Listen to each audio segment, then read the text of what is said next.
మానవ హక్కుల కార్యకర్త చింతల గణేష్ అకాల మృతి చెందడం పట్ల అతని కుటుంబ సభ్యులు, భార్య, పిల్లలు, బంధుమిత్రులు శోక సముద్రంలో మునిగారు.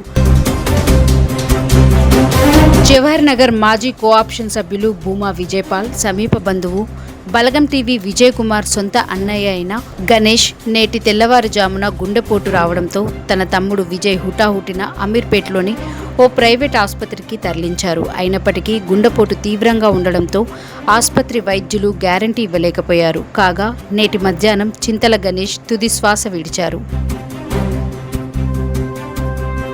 ఇదిలా ఉండగా గణేష్ పార్థివ దేహాన్ని మల్కాజ్గిరిలో తన నివాసానికి బంధుమిత్రుల సందర్శనార్థం తీసుకువచ్చారు.